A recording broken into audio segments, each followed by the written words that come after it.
News पर।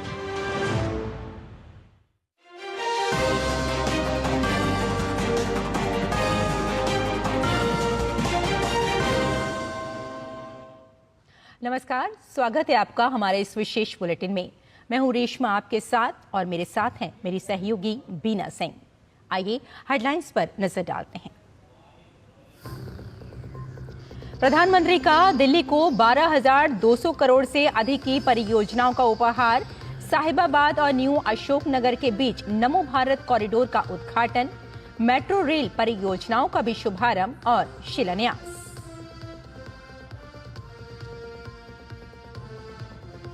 प्रधानमंत्री का दिल्ली की आप सरकार पर जोरदार कटाक्ष। रोहिणी में भाजपा की परिवर्तन रैली को किया संबोधित।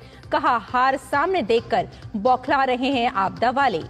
दिल्ली में भाजपा सरकार में बंद नहीं होगी जनहित की कोई योजना।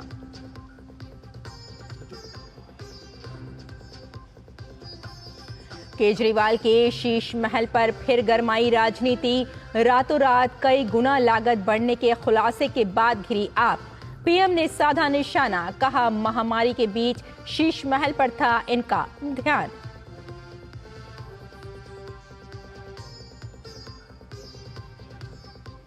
प्रगति यात्रा के दौरान बिहार के मुख्यमंत्री नीतीश कुमार ने आरजेडी सुप्रीमो लालू यादव पर कसा तंज। लालू राबड़ी के शासन को बताया जंगल राज। कहा, इनके शासनकाल में समाज के किसी भी वर्ग के लिए नहीं हुआ काम। गुजरात के पोरबंदर में कोस्ट गार्ड का हेलीकॉप्टर दुर्घटनाग्रस्त। हादसे में तटरक्षक बल के 3 जवानों की गई जान। नियमित प्रशिक्षण उड़ान के दौरान हादसा। और अब आइए समाचारों पर डालते हैं विस्तार से नजर। प्रधानमंत्री नरेंद्र मोदी ने आज दिल्ली में 12,200 करोड़ रुपए की विकास परियोजनाओं का उद्घाटन और आधारशिला रखी। इन परियोजनाओं में साहिबाबाद और न्यू अशोकनगर के बीच नमो भारत कॉरिडोर का उद्घाटन के अलावा दिल्ली मेट्रो चरण 4 के जनकपुरी कृष्णा पार्क खंड का उद्घाटन भी किया गया। इसके अलावा दिल्ली मेट्रो चरण 4 के रिठाला कुंडली खंड की आधारशिला भी रखी गई, जबकि दिल्ली के रोहिणी में केंद्रीय आयुर्वेद अनुसंधान संस्थान के लिए अत्याधुनिक सुविधा की भी आधारशिला रखी। इससे पहले गाजियाबाद की साहिबाबाद से न्यू अशोकनगर तक के 13 किलोमीटर लंबे नमो भारत रेल कॉरिडोर पर यात्रा की। यह करीब 4,600 करोड़ रुपए की लागत से बना है। इस दौरान प्रधानमंत्री ने यात्रियों से बात की। इस कॉरिडोर के निर्माण से अब दिल्ली से मेरठ के बीच आना जाना काफी सुगम होगा। प्रधानमंत्री नरेंद्र मोदी ने आज नमो भारत ट्रेन में बच्चों से बातचीत की। इसके साथ ही उन्होंने महिला ट्रेन चालकों से भी बातचीत की। कैसा रहा इन लोगों का प्रधानमंत्री के साथ अनुभव, इस पर खास बातचीत की हमारे संवाददाता गिरीश निशाना ने। प्रधानमंत्री नरेंद्र मोदी ने नमो भारत ट्रेन में साहिबाबाद से लेकर न्यू अशोकनगर तक यात्रा की। अपनी यात्रा के दौरान उन्होंने कुछ बच्चों से भी बातचीत की। बहुत अच्छा लगा। मैंने उनको कविता सुनाई थी और ये मेरी मैम का ड्रीम था कि मैं उनके पास जाऊं और उनको कविता सुनाऊं। जब मैं अपने स्कूल में कविता सुनाती थी ना, तो वो बोलती थी कि मैं मोदी जी के पास जाऊंगी तो वो बहुत खुश होंगे। और उन्होंने मेरी स्पीच भी बहुत अच्छे से सुनी, मतलब कविता बहुत अच्छे से सुनी है। कुछ युवाओं से भी बातचीत की और युवाओं ने उनको कलाकृतियाँ भी भेंट की थी। क्या कहेंगे आप? पहले शासनकाल में हमारा वो एक मकान था जो कभी रिपेयर वगैरह नहीं बना था, तो मोदी जी के शासनकाल में ही वो हमें नया घर मिला है प्रधानमंत्री आवास विकास योजना से। तो आपने पीएम को बताया था ये जी बात? सर। तो क्या बोले? तो सर बोल रहे थे कि चलो लाभ मिल रहा है, अच्छी बात है। तो कहीं ना कहीं युवा तो काफ़ी उत्साहित हैं। इसके अलावा प्रधानमंत्री नरेंद्र मोदी ने महिला चालकों से भी बातचीत की। अब बात करते हैं। काफ़ी अच्छा लगा पीएम सर से बात करके, और सोचा नहीं था कि सर से कभी बात भी होगी, और मतलब एक्सप्रेस नहीं कर पा रहे कि कितना अच्छा लगा। उनसे बात करके बहुत अच्छा लगा। उन्होंने जिस तरह से बच्चों का उत्साहवर्धन किया, जैसे हम लोग का उत्साहवर्धन किया, वो बहुत ही प्रेरणादायक है और उनके जीवन से हमें बहुत ही इंस्पिरेशन भी मिलती है। जैसे वो देश हित में काम करते हैं तो हम भी वैसे ही देश हित में काम करना चाहते हैं। ये लाइफ का हमारा पहला अचीवमेंट है एंड जैसे कि हम ट्रेन ऑपरेटर हैं उनकी बदौलत ही हम यहाँ पे आज पहुँचे हैं। हमने नमो भारत चलाई है एंड काफ़ी बहुत अच्छा लगा। मुझे बहुत ही ज़्यादा प्राउड फील हो रहा है और सच में यहाँ पे जैसे वुमेन सबसे मोस्टली वुमेन ही यहाँ पे ट्रेन ड्राइव कर रही हैं और वुमेन को वो इतना ज़्यादा इंस्पायर करके गए हैं तो उसके लिए तो बहुत ही ज़्यादा अच्छा लगा है। आज मोदी जी से मिलकर बहुत ही इमेंस हैप्पीनेस बहुत ज़्यादा अंदर है और ये हमारे लिए और हमारी पूरी टीम के लिए बहुत ही गर्व की बात है। मुझे बहुत खुशी हो रही है, मतलब कभी लगा नहीं था कि उनसे मिलने का मौका मिलेगा मुझे मिला, मतलब मैं एक्सप्रेस नहीं कर पाई। बहुत बहुत बहुत बहुत अच्छा लगा और सबसे बात करी उन्होंने, कभी लगा नहीं था कि उनसे बात कर पाएंगे हम। कहीं ना कहीं चाहे विद्यार्थी हों या ये महिला चालक हों, काफ़ी उत्साहित नज़र आ रही हैं। उत्साहित इसलिए नज़र आ रहे हैं क्योंकि प्रधानमंत्री नरेंद्र मोदी ने खुद इनसे आकर बातचीत की और इनके जीवन भर ये यादें बनी रहेंगी। कैमरामैन उत्तम सिंह के साथ गिरीश निशाना, डीडी न्यूज, दिल्ली। और रोहिणी के जापानी पार्क में प्रधानमंत्री ने एक जनसभा में दिल्ली की आम आदमी पार्टी को आपदा करार दिया। उन्होंने कहा कि बीते 10 साल में केंद्र की योजनाओं पर रोड़े अटकाने का काम दिल्ली की प्रदेश सरकार ने किया है। उन्होंने कहा कि दिल्ली के चप्पे चप्पे तक मेट्रो पहुंचाने और आधुनिक इलेक्ट्रिक बसें देने का काम केंद्र ने किया है, लेकिन आपदा वालों के पास विजन ही नहीं है, नीति और नियत ही नहीं है। साथियों, राजनीति में नियत, निर्णय, नीति और निष्ठा, इनका बहुत महत्व होता है, लेकिन आपदा वालों की नियत और निष्ठा पर ही सबसे बड़ा सवाल है। आप याद करिए, जन लोकपाल के मुद्दे पर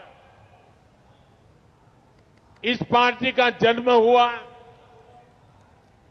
भ्रष्टाचार हटाना ये उनका मुख्य मुद्दा था, लेकिन आज इस पार्टी के ज्यादातर नेताओं पर करोड़ों के भ्रष्टाचार के मुकदमे हैं। दिल्ली में शराब घोटाला किसने किया? आपदा वालों ने। दिल्ली में स्कूल घोटाला किसने किया? आपदा वालों ने। दिल्ली ने गरीबों के इलाज के नाम पर किसने जनता के पैसे लूटे? आपदा वालों ने। दिल्ली में प्रदूषण से लड़ाई के नाम पर किसने करोड़ों का खेल किया? आपदा वालों ने। इनका मूल एजेंडा था और इसलिए अनैतिकता के साथ कारनामे करने वाले लोग दिल्ली को आपदा बना करके, दिल्ली में आपदा ला करके, दिल्ली को आपदा में घेर करके तबाही की ओर ले जा रहे हैं। लेकिन आज उनकी वो सारी बातें जो पार्टी के जन्म से पहले करते थे, सब कुछ धरा का धरा रह गया है। आपदा वालों के काम का कोई हिसाब नहीं है, लेकिन इनके कारनामे बेहिसाब है। ये तब होता है जब नीयत में खोट होता है और निष्ठा जनता के प्रति नहीं होती। प्रधानमंत्री ने कहा, दिल्ली में चाहे मौसम कोई भी हो, प्रदेश सरकार ने दिल्ली के लिए इसे आपदा बना दिया है। गर्मी में पानी की आपदा, बरसात में जल भराव की आपदा, सर्दी में प्रदूषण की आपदा, गंदगी की आपदा, यही बना रखा है बड़े बड़े दावे करने वाले लोगों ने। उन्होंने कहा कि जब कोरोना में दिल्ली वाले ऑक्सीजन और दवाइयों के लिए भटक रहे थे, ठीक उसी वक्त दिल्ली में शीश महल तैयार हो रहा था। बजट से 3 गुना पैसा तक खर्च किया गया। दिल्ली पर आपदा लाने वाले ये झूठा आरोप लगाते हैं कि केंद्र सरकार उन्हें काम नहीं करने देती, केंद्र सरकार उन्हें पैसे नहीं देती। ये कितने बड़े झूठे हैं, इसका उदाहरण इनका शीश महल है। आज ही एक बड़े अखबार ने सीएजी रिपोर्ट के आधार पर शीश महल पर हुए खर्च का खुलासा किया है। और साथियों, आपको ये जानकर के पीड़ा होगी, दर्द होगा, अरे पूरे देश के लोग चौंक जाएंगे जब दिल्ली के लोग कोरोना से जूझ रहे थे, जब दिल्ली के लोग ऑक्सीजन और दवाओं के लिए भटक रहे थे, तब इन लोगों का पूरा फोकस अपना शीश महल बनवाने में था। इन्होंने शीश महल का भारी भरकम बजट बनाया और दिल्ली के पूर्व मुख्यमंत्री अरविंद केजरीवाल के कार्यकाल में तैयार शीश महल को लेकर राजनीति फिर गर्मा गई है। एक अंग्रेजी समाचार पत्र में इस भवन के ऑडिट से जुड़ी रिपोर्ट प्रकाशित की गई। रिपोर्ट में लागत कई गुना बढ़ने और ऐशो आराम पर करोड़ों रुपए खर्च करने का जिक्र है। मीडिया रिपोर्ट के अनुसार सीएजी गिरीश चंद्र मुर्मू की तरफ से दिल्ली में अरविंद केजरीवाल के मुख्यमंत्री रहते सीएम आवास को लेकर ऑडिट रिपोर्ट पर हस्ताक्षर किए हैं।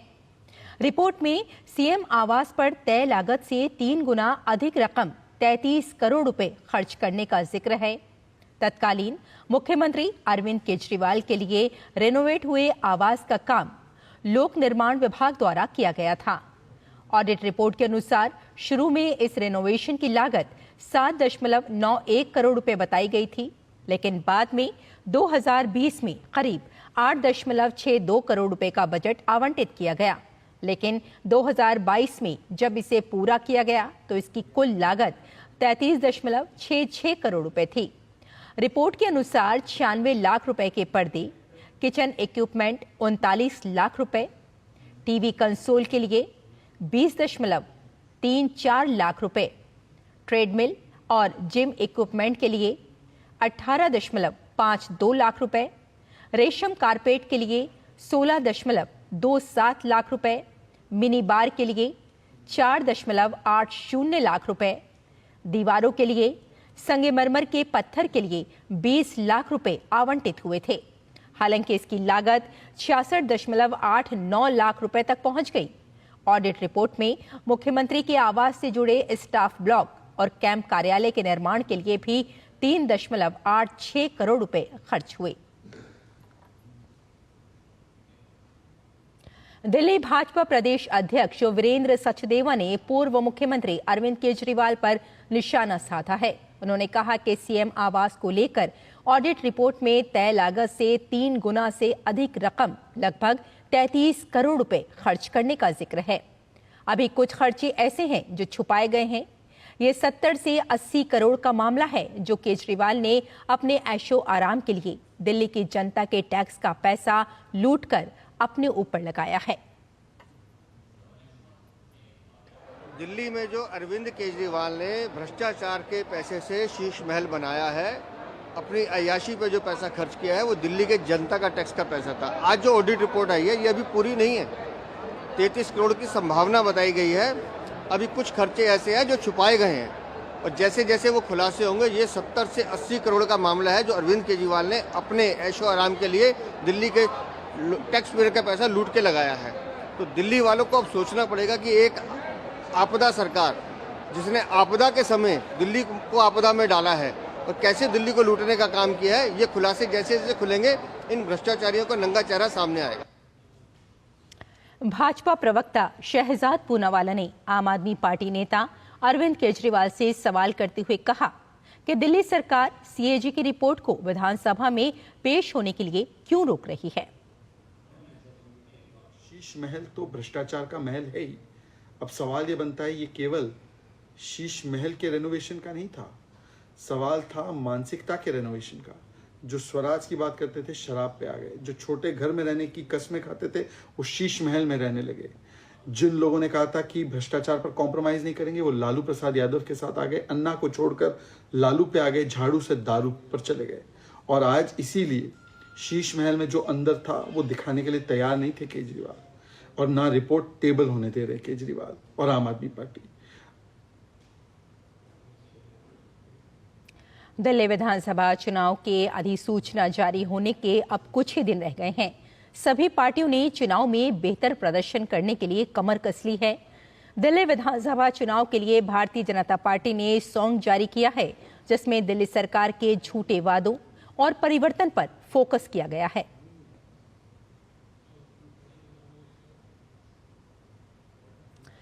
जब भी दुनिया में मेट्रो ट्रेन की बात होती है, भारत की मेट्रो का भी नाम उसमें प्रमुख रूप से शामिल होता है। दुनिया की 5वीं सबसे बड़ी अर्थव्यवस्था वाले देश में मेट्रो रेल नेटवर्क तेजी से फैल रहा है। वर्तमान में भारत का मेट्रो रेल नेटवर्क 1000 किलोमीटर तक पहुंच गया है, जो चीन और अमेरिका के बाद दुनिया का तीसरा सबसे बड़ा मेट्रो नेटवर्क बन गया है। दिल्ली मेट्रो की शुरुआत 2002 में हुई थी, जबकि भारत की पहली मेट्रो 1984 में कोलकाता में चली थी। साल 2014 में देश में मेट्रो नेटवर्क केवल 248 किलोमीटर तक सीमित था और मेट्रो केवल 5 राज्यों के 5 शहरों में ही चलती थी। लेकिन मोदी सरकार के सत्ता में आने के बाद से मेट्रो नेटवर्क में 4 गुना वृद्धि हुई है। वहीं आज मेट्रो और नमो भारत नेटवर्क 23 शहरों में 1000 किलोमीटर का आंकड़ा छू चुकी है। लगभग 1000 किलोमीटर मेट्रो रेल परियोजनाएं निर्माणाधीन हैं। वर्तमान में मेट्रो में प्रतिदिन 1 करोड़ से अधिक यात्री सफर करते हैं, जबकि 2014 में यात्रा करने वालों की संख्या 28 लाख थी। साथ ही मेट्रो ट्रेनें प्रतिदिन 2.75 लाख किलोमीटर यात्रा करती है, जो 2014 की तुलना में 3 गुना अधिक है। उधर उपराष्ट्रपति जगदीप धनखड़ ने आज राजधानी के दिल्ली कैंट में एनसीसी गणतंत्र दिवस कैंप 2025 का उद्घाटन किया। इस बार देश भर से करीब 2300 एनसीसी कैडेट्स गणतंत्र दिवस कैंप में हिस्सा ले रहे हैं। उपराष्ट्रपति ने एनसीसी कैडेट्स को संबोधित करते हुए कहा, राष्ट्र प्रथम का दृष्टिकोण ही हमारा एकमात्र दृष्टिकोण होना चाहिए। A nation first approach. No nation in the world can grow unless its citizens are deeply committed to nationalism. Nationalism has to override all other interests, personal or organizational. Nation first approach has to be our only approach. Maintain these qualities as a tribute to our motherland. उपराष्ट्रपति ने कहा कि हर नागरिक को पर्यावरण की रक्षा करते हुए आत्मनिर्भर भारत को बढ़ावा देना चाहिए। भारत माँ का सम्मान करते हुए हमें पर्यावरण की रक्षा करनी चाहिए, संरक्षण करना चाहिए, सर्जन करना चाहिए। स्वदेशी और आत्मनिर्भरता आत्मनिर्भर भारत के प्रतीक हैं, इनको बढ़ावा देना चाहिए। नागरिक कर्तव्य प्रत्येक नागरिक को प्रगति का पथ प्रदर्शक बनाते हैं। और भगवान बिरसा मुंडा की 150वीं जयंती के उपलक्ष्य में लोकसभा अध्यक्ष ओम बिरला सोमवार को पंचायत से पार्लियामेंट 2.0 कार्यक्रम का उद्घाटन करेंगे। इस एक दिवसीय कार्यक्रम का उद्देश्य अनुसूचित जनजाति की निर्वाचित महिला प्रतिनिधियों को संवैधानिक प्रावधानों, संसदीय प्रक्रियाओं और शासन व्यवस्था की गहन जानकारी प्रदान करना है। संविधान सदन के केंद्रीय कक्ष में आयोजित इस कार्यक्रम के दौरान ओम बिरला के नेतृत्व में सभी प्रतिनिधि भारत के संविधान की प्रस्तावना का पाठ करेंगे। इस कार्यक्रम में 22 राज्यों, केंद्र शासित प्रदेशों की पंचायती राज संस्थाओं से अनुसूचित जनजाति की 502 महिला प्रतिनिधि शामिल होंगी।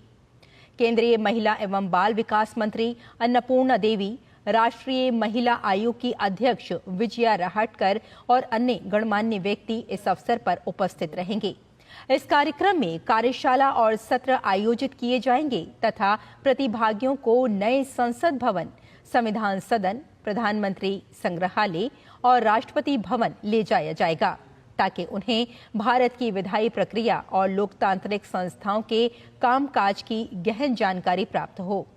इस कार्यक्रम का आयोजन पंचायत से संसद 2024 के क्रम में किया जा रहा है, जिसमें पूरे भारत से 500 महिला सरपंच शामिल हुई थीं। वहीं कार्यक्रम के दूसरे संस्करण पंचायत से पार्लियामेंट 2.0 का उद्देश्य अब तक हुई प्रगति को आगे बढ़ाना तथा विशेष रूप से ग्रामीण और जनजातीय समुदायों की महिलाओं की नेतृत्व क्षमता को और सशक्त करना है। बिहार में आरजेडी सुप्रीमो लालू प्रसाद यादव के पाला बदलने के ऑफर पर अब मुख्यमंत्री नीतीश कुमार की प्रतिक्रिया सामने आई है। नीतीश कुमार ने कहा कि इन लोगों ने कुछ काम नहीं किया है। मैं 2 बार गलती से उनके साथ चला गया था, लेकिन अब मैं पुराने साथियों के साथ वापस आ गया हूं। अब पहले जो था वो सबको खूब प्रेस वाला देते हैं, अरे हम तो 2 बार गलती से उस सबके साथ जोड़ दिया, अब तो हम फिर पुराना साथी में हैं। तो दूसरी समय ना हम किए जी, तो सब कोई काम किया, कोई महिला का शाम के बाद कोई निकलता था और कोई महिला को किया। हम लोग कितना ज्यादा पुरुष के लिए, महिला के लिए, हर जात के लिए, हिंदू का, मुस्लिम का, अपर कास्ट, पिछड़ा, अति पिछड़ा, दलित, मादर, सबके लिए हम लोगों ने काम किया। और भारतीय तटरक्षक बल का एक हेलीकॉप्टर गुजरात के पोरबंदर में दुर्घटनाग्रस्त हो गया, जिसमें 3 लोगों की मौत हो गई है। तीनों मृतक चालक दल के सदस्य हैं। नियमित प्रशिक्षण के दौरान यह हेलीकॉप्टर दुर्घटनाग्रस्त हो गया। बताया जा रहा है कि पहले हेलीकॉप्टर क्रैश हुआ और फिर इसमें जोरदार धमाका हुआ। यह घटना पोरबंदर में तटरक्षक वायु सेना के एयर एनक्लेव में हुई।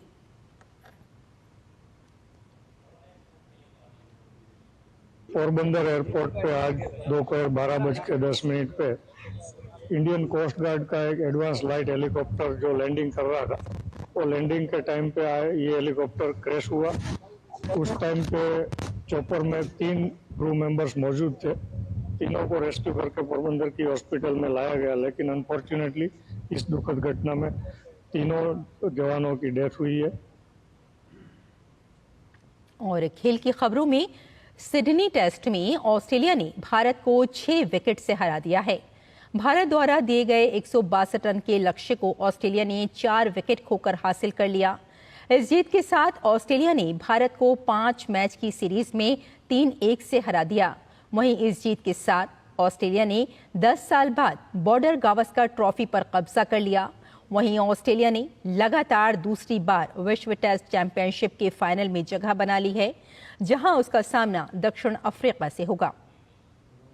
इससे पहले आज मैच के तीसरे दिन भारत ने अपनी दूसरी पारी में 6 विकेट पर 141 रन से आगे खेलना शुरू किया। भारतीय बल्लेबाज इस स्कोर में ज्यादा रन नहीं जोड़ सके और टीम दूसरी पारी में 157 रन बनाकर आउट हो गई। भारत ने पहली पारी में 185 रन बनाए थे, जिसके जवाब में ऑस्ट्रेलियाई टीम पहली पारी में 181 रन ही बना सकी थी। तो हमारे इस विशेष बुलेटिन में फिलहाल इतना ही। मुझे और मेरी सहयोगी बीना सिंह को यही अनुमति दी। नमस्कार।